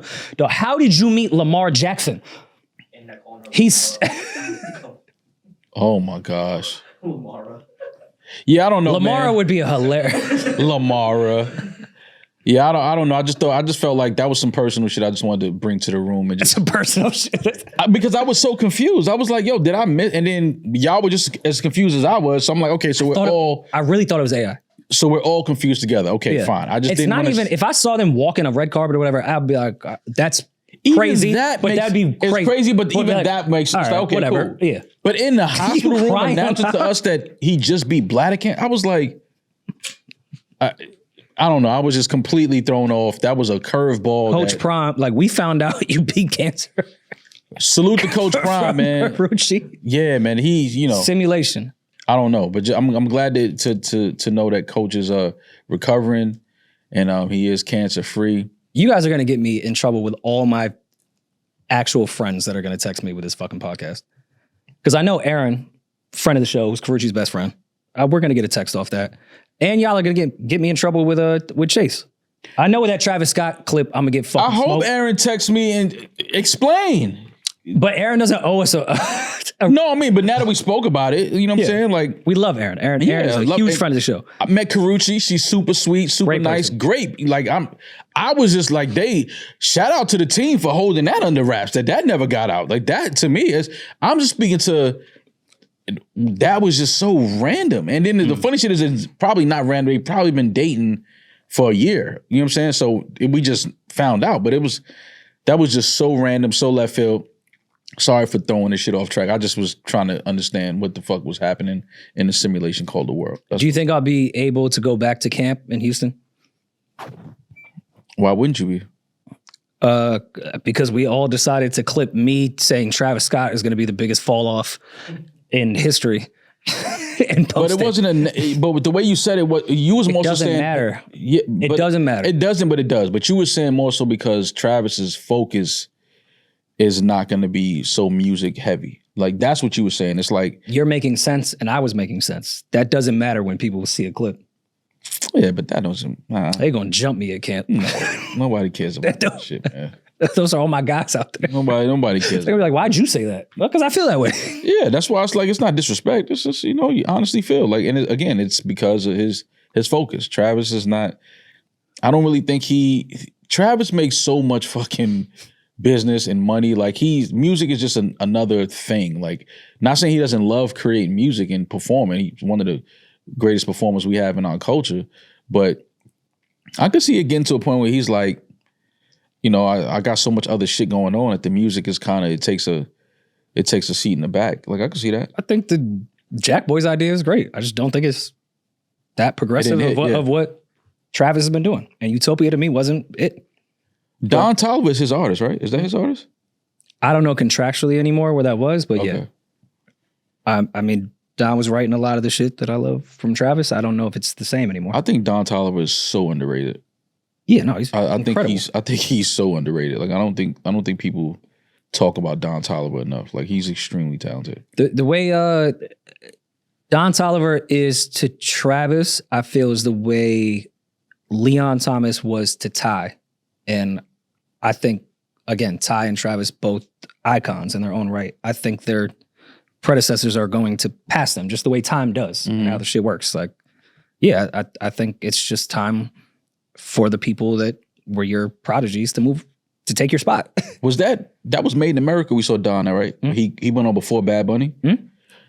That was incredible. Like I was kind of worried when they said Don Toliver was going on before Bad Bunny. I'm like, I don't know if that's a good idea. But I mean, if you saw his performance, you could clearly see he's definitely got a lot of sauce music. from music, incredible, but also a lot of sauce from Travis and how he performs. Yeah. Like that set was incredible. It was dope. Shout out to Don Either Toliver. way, Chase, Aaron, I don't know. I'm sorry. It's all love, man. Everybody knows it's all love. It's never all love when you say we it's ain't all gotta love. agree with everything. God damn it. We ain't gonna agree with everything. Some shit gonna feel a little weird and we gonna talk about it and we gonna try But to now figure me it and out. Peeje can't go back to the spot. Go anywhere, man. Go anywhere, man. That's true, because I mean, you carry a gun in Houston. Even if you can't, you can go anywhere. There's no way you can't go, bro. I don't see that's like the last final words to a lot of people. Nah. You think you could go anywhere? Nah. There'd be places where I'd be like, I should. Not based off of saying you think Travis is gonna have the biggest fall Yeah, off. but now people take things. People are emotional. People, and I'm not saying Chase or anyone like that, but people crash out to show the worth they don't have within a Somebody crew. crashing out on you because you said you feel like Travis Scott is gonna have that is crazy. You know how crazy that be? Yo, what happened? Why they fucked up?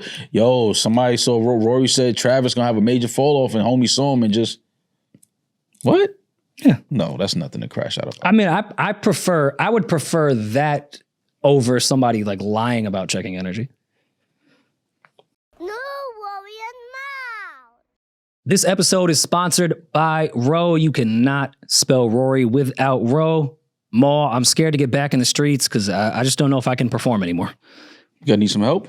I definitely need a teammate for sure. It's been a very long time for me. Ro will help you grow. And listen, man, 2-in-1 prescription treatment for guys who want a more controlled erection, pause, and that's what I need. I feel like the next time I have the opportunity to participate in those type of activities, I don't know if I could control my erection.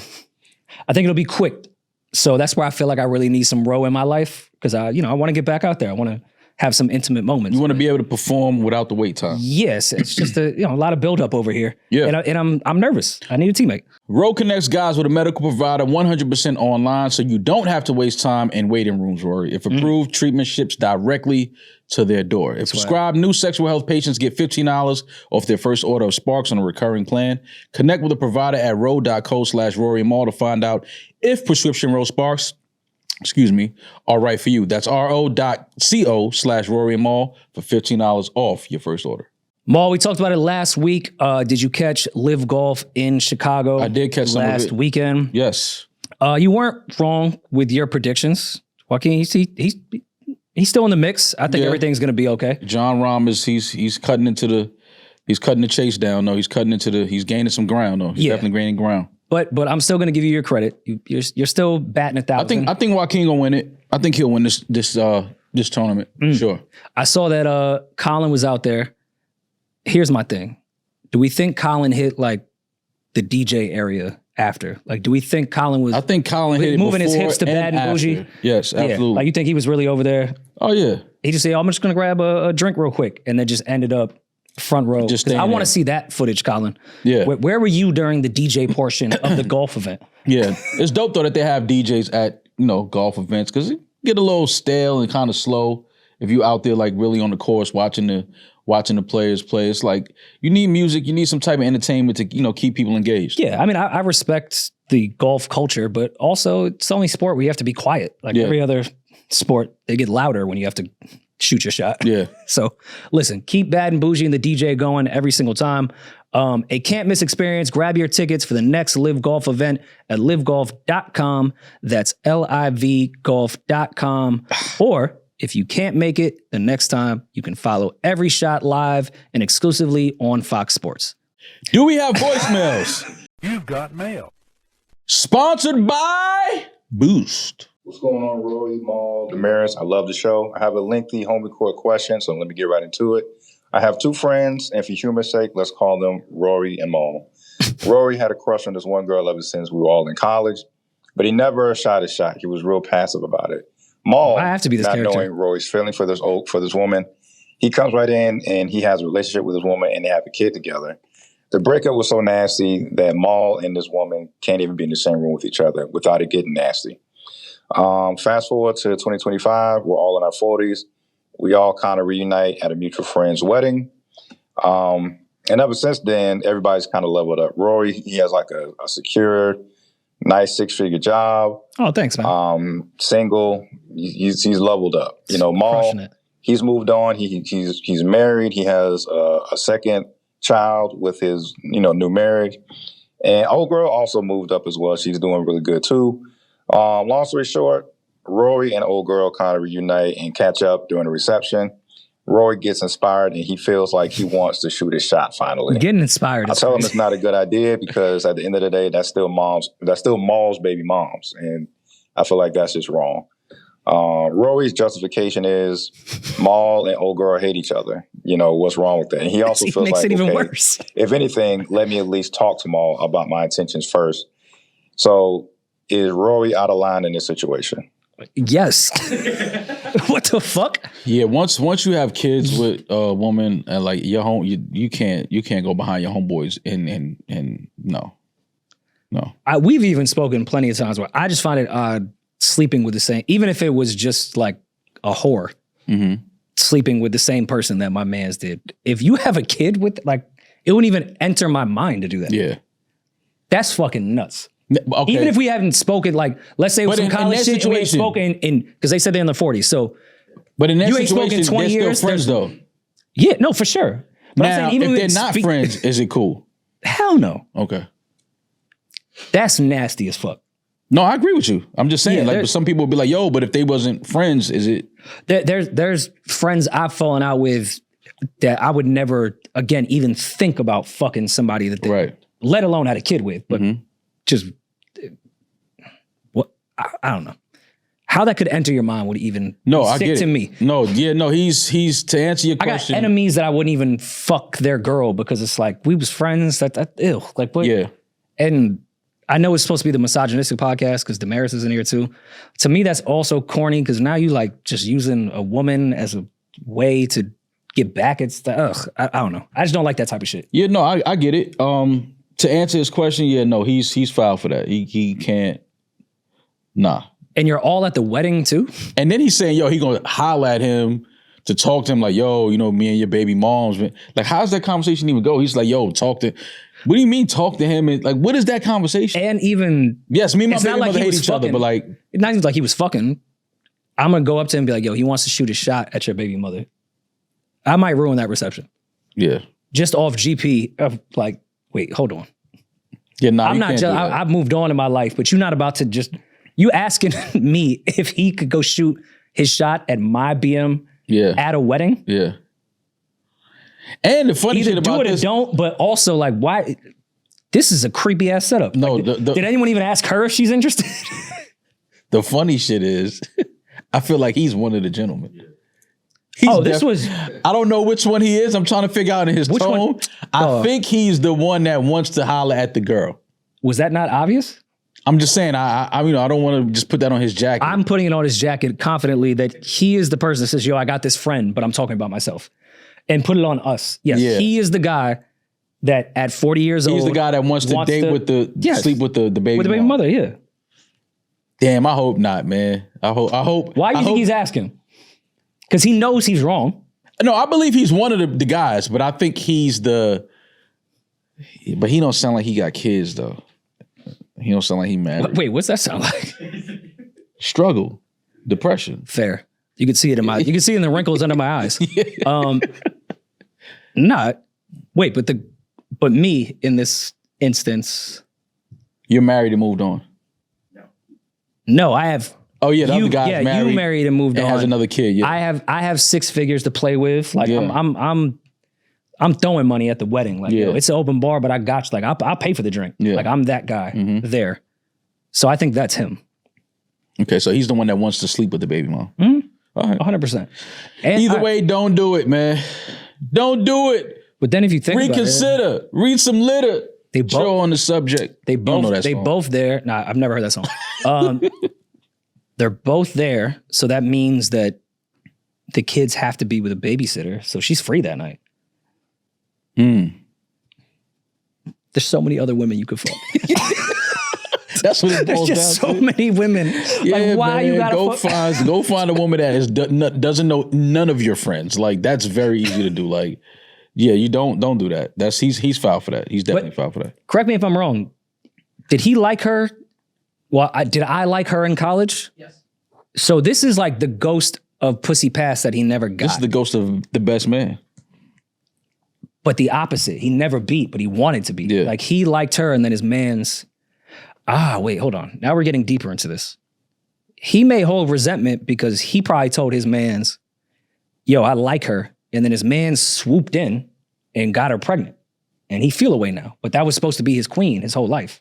So 20 years passes, everybody's single. It's not your queen. It's that simple. I see you trying to put the whole play together in your mind. Let me stop right there. It's Was it not more your queen. Chestnut's queen? Because it was. Yeah, but they didn't have a baby together. That's true. Yeah. That changes it. Yeah. That right there changes it. You could have dated, had sex, cool. Once you have a family, nah, you can't do that, bro. I'm trying. They're like freshman year. There was like girls that me and my friends would compete with, like in a not a funny way per se, but like we all understand that that's a pretty chick that's cool. Mm-hmm. Holding on to that 20 years later is fucking insane. Like Yeah. Like, yeah, no, he just got to Plymouth Rock first. He got to Plymouth Rock. Like, I don't know. Like, you just gotta, like, you gotta deal with that. Like, Yeah. Don't do it though, man. Please. like, holding on to that 20 years later. Yeah, he want that. He want that bad. But if My thing is, if you wanted it that bad, why you ain't never? Because he said he never approached her. He never, like, in school, like, he never, you know what I'm saying? Like, tried to date her. He kind of tucked his feelings, whereas other homie went straight at her. Like, yo, what's up? Like, I like you. I want to date you. Yeah. That's where I think you can't hold on to that because you didn't make a fucking move. Let it go. Yeah, let it go. Wasn't no other women at the wedding? Because they saw each other at the wedding, they said, right? There wasn't more women at y'all college? Yeah, like, just don't do that, man. Leave that girl alone. Well, tell your friend if it's, well, we talking because we know it's him. Yo, don't do that. Don't do that. Yeah, don't try to put us as the scenario in that story. Don't do that. Do not sleep with your friend's baby moms. That's going to just make things very complicated and then at weird. At a wedding. Yeah, don't do that. Please don't do that. We got another one. That was it. Hey y'all, it's Kay from Atlanta. Quick question. I know y'all fly a lot, so I wanted to know what kind of songs do y'all put on your flight playlist? And if you listen to music, because I think one time Demaris said she doesn't listen to music while cleaning, which I think is absolutely insane to be sweeping. Did she say that? With no sound, just the sound of broom. But still love you, baby. Love the hair, love everything. But I would love to know, like, what type of songs, what genre, like, what do you like to listen to when you're on a flight? Maybe a long flight versus a very short flight. I don't know. And lastly, I have a bone to pick. We have to stop with the NY bias, okay? Some of the albums y'all hate on are actually good. Like, I feel like there's different sounds for different moments. Am I going to be listening to Jack Boys 2 if I'm trying to put somebody on a rapidy rap? No. Okay. Let God sort them out. But Jack Boys 2 is not a bad album. Anyways, would love to know what type of songs y'all listen to when you're flying. And yeah.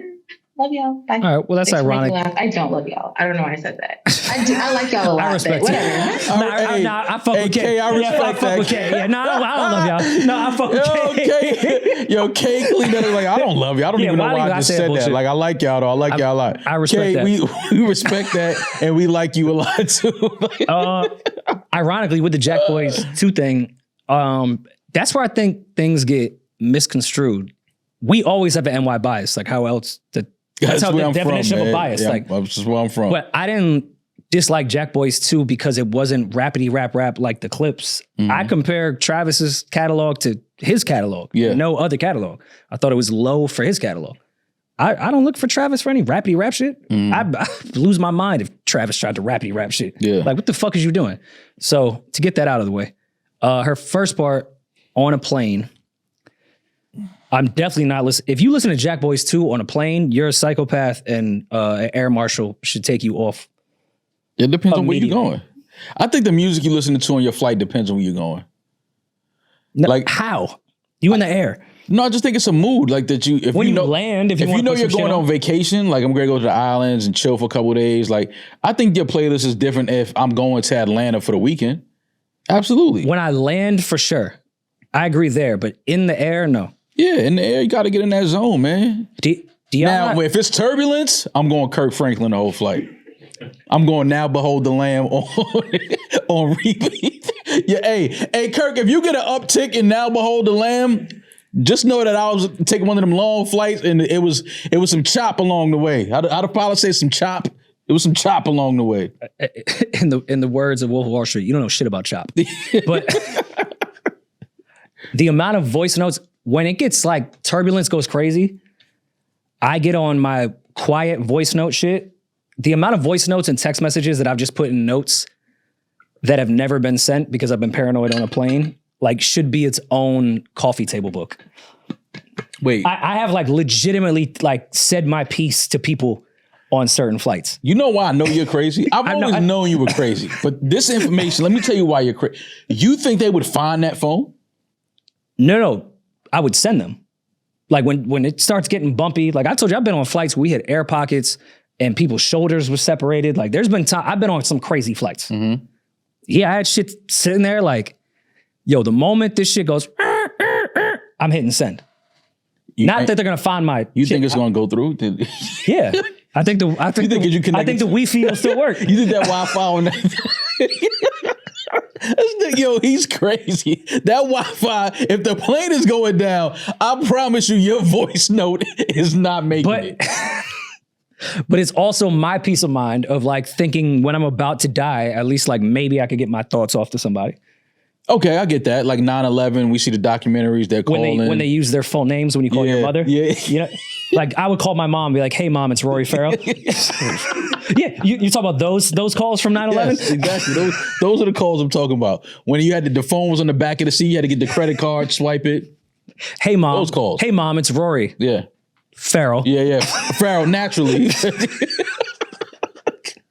What other Rory would it be? They think we're so fucking dumb. It's crazy. But yeah, I've done that plenty of times on planes. Yeah, no, I listen to music depending on where I'm going. I love listening to new music on long flights because it just helps. You know, I have nothing else to do. I'm either sleep or the music is playing in my ears, so I can hear it and kind of get into the music a little more. But it changes for me. Again, if I'm going to vacation, playlist is a little more, you know, R&B, a little mellow. If I'm going to LA for BT weekend, I'm listening to Rayvon the whole flight. If I'm going to, you know, because you're supporting. I'm supporting. And listen, we always have. I'm always just trying keeping to the same energy of supporting always. Just supporting. That's all I'm doing. I'm supporting my people. You are keeping the same energy. But yeah, depending on where I'm going, I listen to the music based on, I know it's weird or it may seem weird. I'm sure other people do it too, but depending on where I'm going, where I'm headed on the flight, it depends on exactly what I'm listening to. Does altitude make y'all more emotional? I will say this. All right, so I'm not alone, right, Peeje? Yeah, altitude makes me more emotional. Like there'll be certain movies or music that I've listened to a million times. There's something about altitude that just, maybe it's the less oxygen in your brain or more oxygen because it's being fed through the fucking same vent. I don't know. Go on Joe Rogan's podcast and you can figure out why. I'm just saying I feel more emotional on a plane. I will say this. One of the most beautiful songs to listen to when it's like you taking one of those morning flights and it's sunny out, you know, you get above the clouds and you see nothing but just blue sky and sun. Fancy by the Dream. Oh my God. I feel like a homosexual whenever I play that. So I was going to bring up an example of me bawling my eyes out watching the Amy Winehouse documentary on a flight. I didn't know Fancy got you there. Bro, listen to Rory. Listen, because you're laughing at me. I know. Listen, the next flight you take, I'm talking about those sunny morning flights. It's nothing. As soon as you get above the clouds and it's like, yo, I didn't even know it was a whole nother airspace above the clouds like this. And it's just blue and sun. Put Fancy on by the Dream and I dare you not to cry. It is the most glorious, beautiful piece of music you will ever hear in your life at 30,000 feet. I'm going to try it.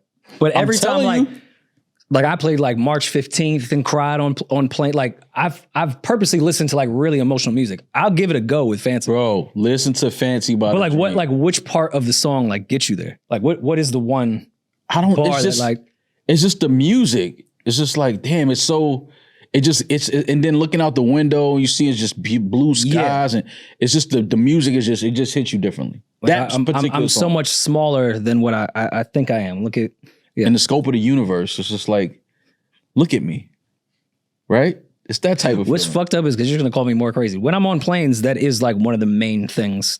When I look out the window, I'm like, yo, I do not matter at all. I don't mean that. No, I really don't mean that in a depressing way. He get window seats so he can think to himself how much he does. I get a window seat? Don't want nobody next to me. Yo, looking out the window like Badu is talking, man. I do not matter. like I do not matter. And you know, all. I usually say things in a depressing state because I talk about that a lot. I don't mean that in a depressing thing. It's actually more of like a relief of like, dude, this like so many things do not matter. It's like, so look much. what the fuck fly like when you fly from New York to LA, the shit that you just fly over of the hundreds of thousands of stories of the little people down there. Yeah. It's like, though, my life does not matter that at much. all. Like, I'm over stressing about my life. And that's why I think altitude puts things in perspective. Like, yeah, we're supposed to be up there because I've never understood why you have to go to 30,000 feet. Like, just put me at 10,000 feet. Just get me there quicker. Get me there. Which I'm sure it's probably you can go quicker when you're higher up there. Well, private jets don't fly that high. They don't go 30,000 feet. I've never been on a private jet in my life. Yeah, it's a little low. It's about 20,000 feet, I'm guessing.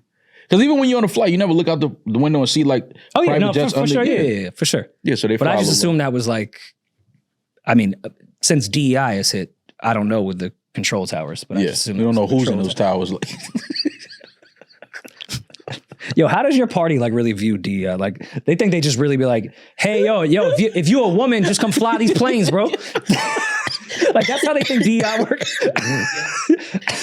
oh my God.